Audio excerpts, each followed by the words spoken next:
भारतीय reserve bank यानी RBI को जल्द ही अपना नया नेतृत्व मिलने वाला है। जी हां, राजस्व सचिव संजय मल्होत्रा को आरबीआई के 26वें गवर्नर के रूप में नियुक्त किया गया है। मंत्रिमंडल की नियुक्ति समिति ने उनकी नियुक्ति को मंजूरी दे दी है। उनका कार्यकाल 11 दिसंबर 2024 से शुरू होगा और वे 3 वर्षों तक इस पद पर रहेंगे। संजय मल्होत्रा वर्तमान गवर्नर शक्तिकांत दास की जगह लेंगे, जिन्होंने आरबीआई में 2 कार्यकाल पूरे किए हैं।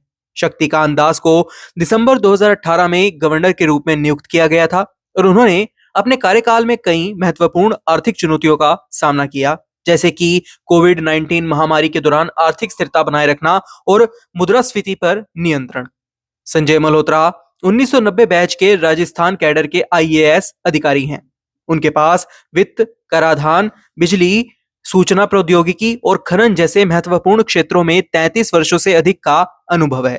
उन्होंने भारतीय प्रौद्योगिकी संस्थान यानी आईआईटी कानपुर से कंप्यूटर विज्ञान में इंजीनियरिंग की डिग्री हासिल की है और प्रिंसटन विश्वविद्यालय अमेरिका से सार्वजनिक नीति में मास्टर डिग्री प्राप्त की हुई है। राजस्व सचिव के रूप में संजय मल्होत्रा ने दिसंबर 2022 से भारत के प्रत्यक्ष और अप्रत्यक्ष कर प्रणाली को मजबूत करने में अहम भूमिका निभाई है। उन्होंने जीएसटी परिषद के पदेन सचिव के रूप में भी सेवाएं दी हैं, जो देश में वस्तु और सेवा कर यानी जीएसटी ढांचे के प्रबंधन के लिए जिम्मेदार है। मल्होत्रा ने वित्तीय सेवा विभाग में भी सचिव का पद संभाला है। उन्होंने नीतियों को तैयार करने और कार्यान्वित करने में नेतृत्व प्रदान किया, जिससे कर संग्रह में उल्लेखनीय वृद्धि हुई।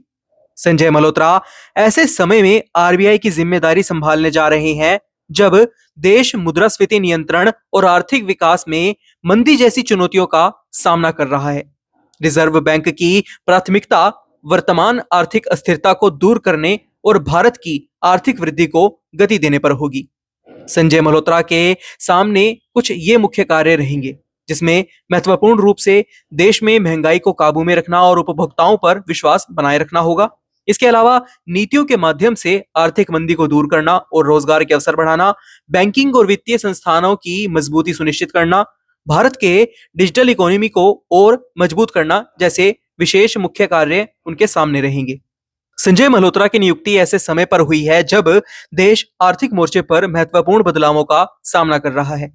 उनका अनुभव और नेतृत्व आरबीआई के लिए नई दिशा तय करने में मददगार साबित होगा। सभी की नजरें अब उनके कार्यकाल पर टिकी होंगी कि वे इन चुनौतियों को किस तरह हल करते हैं और भारत के आर्थिक भविष्य को नई ऊंचाइयों तक कैसे पहुंचाते हैं। फिलहाल के लिए इतना ही।